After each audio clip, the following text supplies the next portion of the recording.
et aussi au premier d'entre tous les warriors. J'ai cité le Premier ministre Jean-Michel Sama Lukonde Kyenge, qui m'a expressément délégué en séjour ici sur le site où sera érigé le port en eau profonde de Banana, qui n'a été jusque-là qu'un rêve, mais aujourd'hui ce projet-là, grâce à la volonté du chef de l'État, commence à prendre corps. Contrairement à ce qui est en train de se dire à Kinshasa et partout ailleurs, les travaux s'exécutent bel et bien et se poursuivent. Les 3 phases ultérieures prévoient la construction d'un quai de 200 mètres pour la deuxième et de 400 mètres pour la troisième et quatrième phase. Le gouvernement congolais attend la livraison de ce méga projet d'ici 2025, après la pose de la première pierre en janvier 2022 par le chef de l'État Félix-Antoine Tshisekedi Tshilombo. Ce projet vise à offrir à la RDC une voie d'accès aux marchés internationaux et à réduire la dépendance vis-à-vis des pays voisins. Un consortium de 3 entreprises y travaille d'arrache-pied dans l'exécution, la supervision et le suivi des travaux, à savoir DP World, ACGT et Crexet.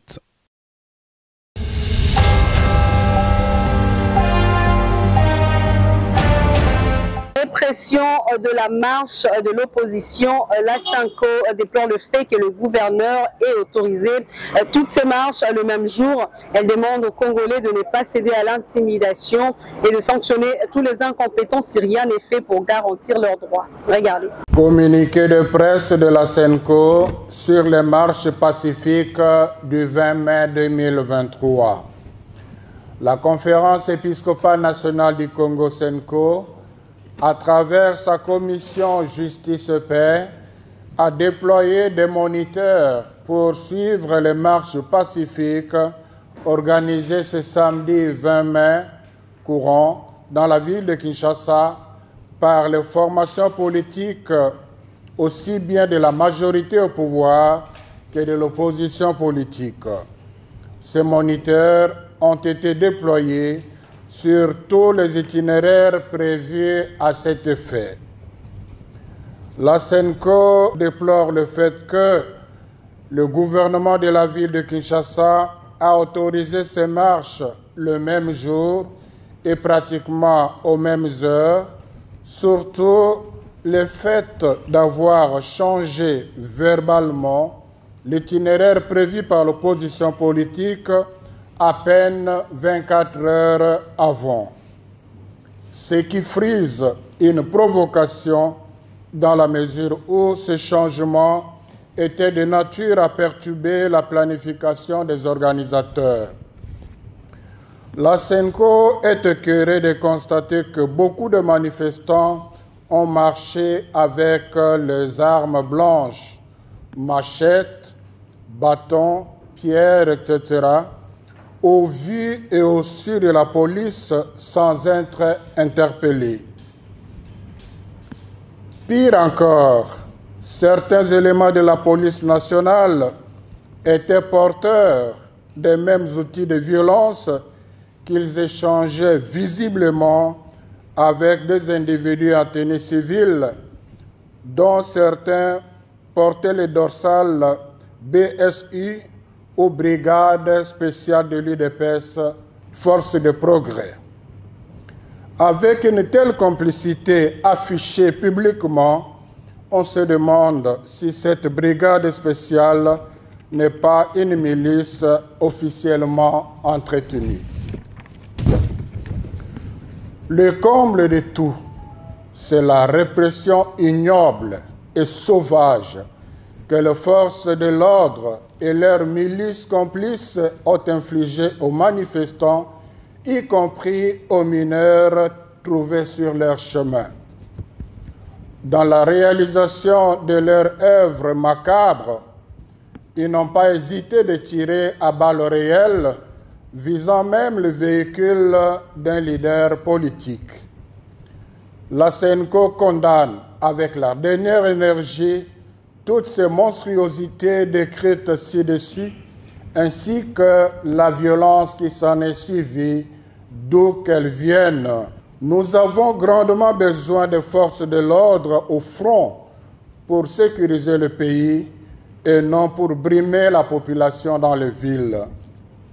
La SENCO exhorte le peuple congolais de ne pas céder à la peur face à la barbarie organisée pour l'intimider. Si rien n'est fait pour garantir ses droits fondamentaux, il devra bientôt exercer son pouvoir pour sanctionner tous les incompétents. Puisse la Vierge Marie, Reine de la paix, intercéder pour la RDC et ses habitants. Je vous remercie.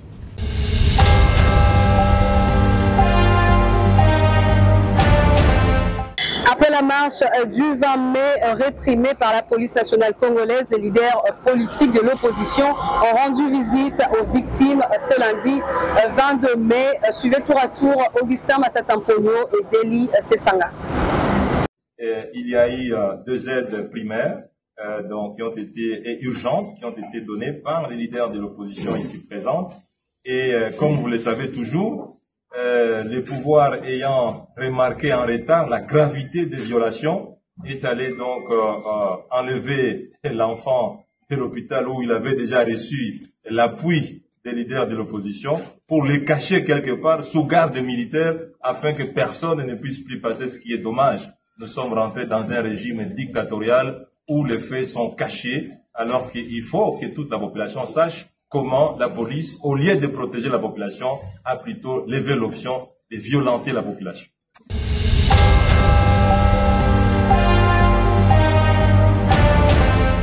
Dans le même registre, retour sur l'essentiel à retenir de la marche de l'opposition samedi 20 mai 2023 à Kinshasa. Moïse Katumbi au premier plan avec les trois autres leaders. Une marche soldée par plusieurs actes de vandalisme, de violence, d'arrestation et d'enlèvement. 15. L'avenue qui relie le rond-point Super Lemba à l'avenue de l'université, Angaba, a été le champ de répression musclée de la marche de l'opposition à coups de gaz lacrymogènes et balles réelles ce samedi 20 mai 2023. Après avoir effectué une bonne distance de marche pacifique pour dénoncer la vie chère, l'insécurité et les élections chaotiques, les manifestants ont été violemment réprimés par la police, appuyés par les FARDC et une milice qui ne dit pas son nom avec des machettes en pleine capitale. Tous les 4 leaders de l'opposition étaient en avant-plan. Martin Fayoulou, Deli Sesanga, Matata Mponyo et Moïse Katumbi Tchapoué qui s'est étonné de l'agissement de Félix Tshisekedi. Je suis très étonné que ce soit Félix qui fait des choses comme ça, parce que ces militaires ont été envoyés par M. Tshisekedi. C'est vraiment très triste. Je ne vois pas où est-ce qu'il y a la démocratie dans notre pays. Mais vous savez que la roue tourne, c'est le plus important. Nous allons nous battre parce que nous avons le droit de sauver ce peuple, le peuple congolais. Donc pour moi, Félix Tshisekedi a échoué sur le plan démocratique. Ce qu'on est en train de nous faire ici, nous ne sommes pas au Kosovo, ce n'est pas pendant la Deuxième Guerre mondiale. Après quoi, les violences de tout genre ont éclaté dans le camp de la police sur les manifestants pacifiques et sans défense.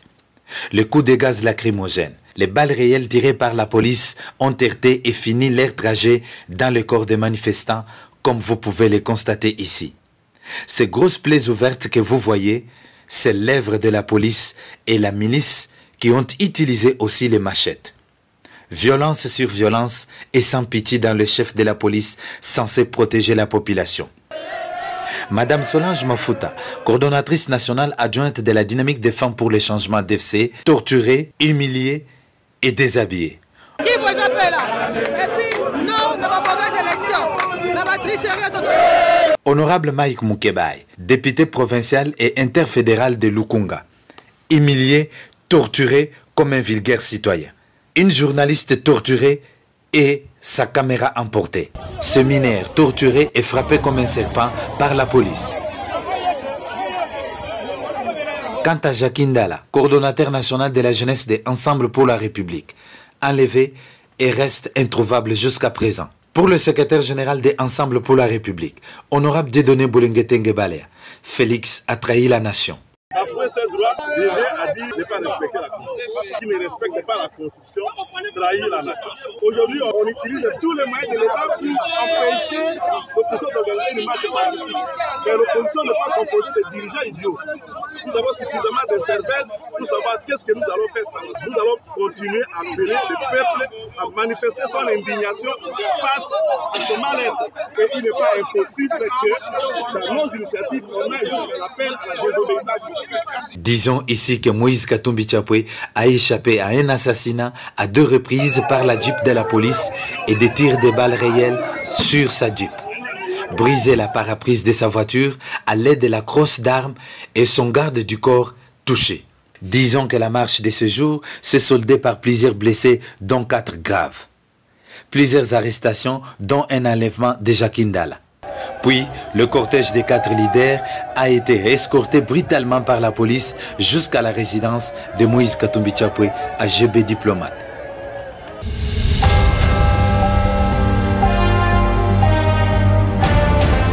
Changeons de chapitre à présent pour parler de l'intersyndicale de l'EPST qui suspend le mot d'ordre de grève et a invité le parent à envoyer leurs enfants à l'école. Elle annonce par ailleurs que le gouvernement a déjà engagé et liquidé la paie complémentaire du mois d'avril et la prime pour fonction spéciale des inspecteurs.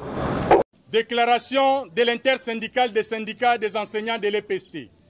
Subsidiairement au mot d'ordre d'arrêt de travail décrété au cours de son assemblée générale extraordinaire du jeudi 18 mai 2023, l'intersyndicale des syndicats des enseignants de l'enseignement primaire, secondaire et technique a tenu une assemblée générale extraordinaire ce samedi 20 mai 2023 en vue de faire le monitoring de la situation. 48 heures après l'annonce de ces mots d'ordre, l'intersyndicale de l'EPST est heureuse d'annoncer à tous ses membres des avancées significatives, à savoir 1. Le gouvernement de la République a effectivement engagé et liquidé la paie complémentaire du mois d'avril 2023 en procédure d'urgence. 2. Les dossiers relatifs à la prime pour fonction spéciale accordée aux inspecteurs sont également liquidés par la même procédure. De ce qui précède, l'intersyndicale de l'EPST décide de la suspension du mot d'ordre syndical d'arrêt du travail annoncé pour ce lundi 22 mai 2023 et demande à tous les enseignants et personnels œuvrant à l'EPST de vaguer librement à leurs occupations. Ainsi, invitons tous les parents d'envoyer leurs enfants à l'école. Par ailleurs, l'intersyndicale de l'EPST invite le gouvernement de la République d'activer les mécanismes de la paie effective des enseignants, des agents et cadres des services centraux dès ce lundi 22 mai 2023. Fait à Kinshasa le 20 mai 2023 pour l'intersyndicale de l'EPST, Matondo Nzouzi Godefroy, porte-parole.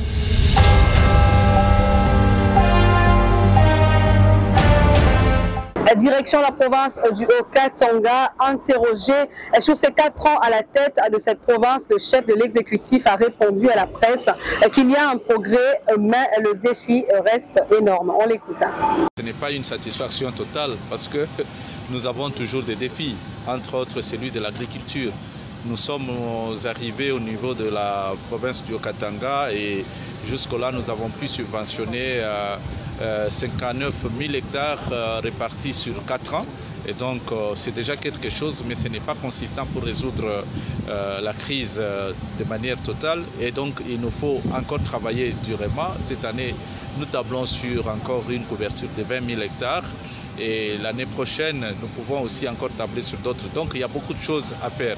Et nous ne pouvons pas aussi tout faire en un jour, raison pour laquelle j'ai dit que nous ne sommes pas totalement satisfaits de nos 4 ans passés à la tête de la province, parce que les défis sont toujours là, ils sont énormes. Il y a encore des routes qui attendent d'être asphaltées, bien que nous avons asphalté quelques-unes.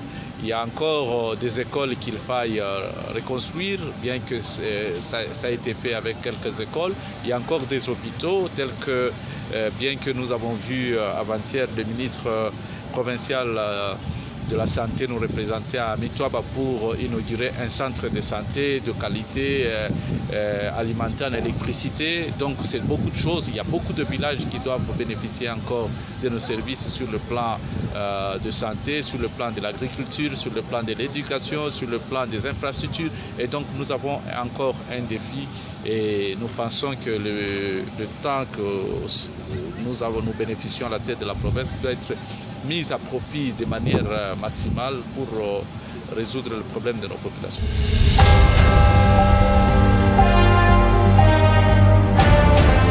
Laurent Onyemba Njongandeke, chargé de questions juridiques du parti Ensemble pour la République, était en mission de redynamisation du parti dans le Sankourou.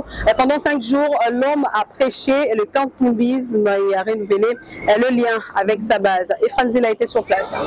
Du 5 au 10 mai, Laurent Onyemba Njongandeke, chargé des questions juridiques du parti Ensemble pour la République, était en mission dans le Sankourou pour redynamiser le parti et conquérir sa base en vue des prochaines échéances électorales. La première étape de l'Odja était une réussite totale, accompagnée dès l'aéroport jusqu'au siège de la fédération par la population. Laurent Onyemba n'a pas manqué les mots pour remercier cette population en portant haut le message de Moïse Katumbi Chapwe.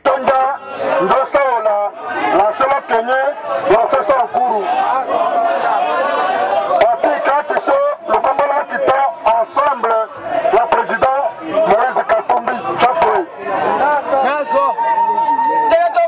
Message avec Kotoï. Président Moïse Katumbi a Norway. Le président Moïse Katumbi ne vous a pas oublié. Dans la cité des Diallo, Laurent Onyemba et Mike Moukebaï sont allés visiter le collège Saint-Michel, souciés de voir les écoliers d'apprendre dans de bonnes conditions. Laurent Onyemba a offert une enveloppe de $1000 au comité de gestion pour s'attaquer aux problèmes primaires de cette école. Poursuivant leur marche dans le Sankourou, Laurent Onyemba et Mike Moukebaï, en reliant la cité des Diallo et le centre du territoire des Katako, ont éprouvé des énormes difficultés dues à l'impraticabilité de la route. Je vois combien c'est difficile de faire le tour du Sankourou pour prêcher le katumbisme avec mon ami Mike Moukebaï. Là, on est en train d'arriver à Katako. Regardez l'état de la route. Ce pays n'est pas gouverné. Le pays a besoin d'un autre leadership. Le pays a besoin d'une autre vision. L'absence totale de l'autorité de l'État. L'État n'existe pas. Donc le beau discours de Kinshasa, le beau discours de salon de Kinshasa est un discours obsolète qui n'a aucun fondement. Voilà dans quelles conditions nos populations vivent. Ces deux ont été accueillis en fanfare dès les villages environnants du centre de Katako jusqu'au lieu du meeting. La population a démontré son amour à ces deux personnalités d'Ensemble pour la République.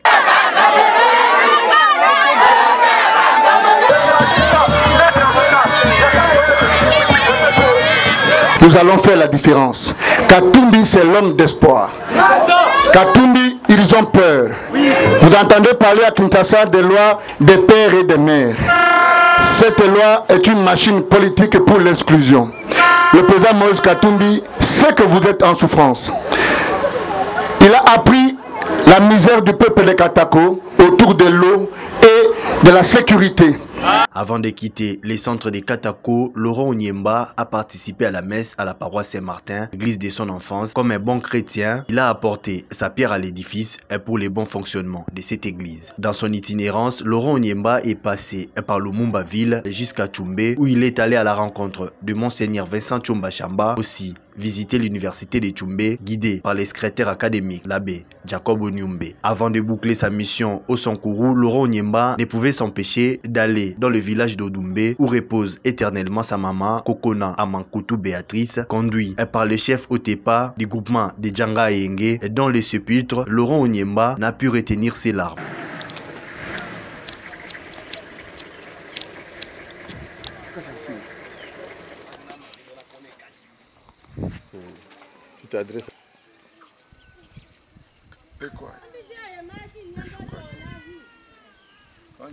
Cette mission dans le Sankourou a permis à ces deux envoyés spéciaux de Moïse Katumbi Chapwe de ramener plus de 15 000 fiches d'adhésion de nouveaux membres du parti. Ainsi, cela démontre la grande capacité de Ensemble pour la République dans le Sankourou.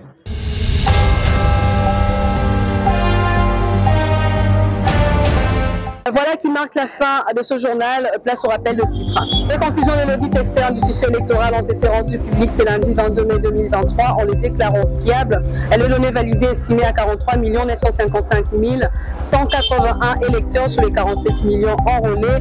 Un élément que vous avez suivi au cours de cette session d'information. Et la conférence épiscopale nationale du Congo a exprimé son profond dégoût face à la violente répression de la marche de l'opposition qui a eu lieu le samedi 20 mai à Kinshasa. Vous l'avez également suivi dans ce journal. Ce journal est complètement terminé. Bon début de semaine à tous.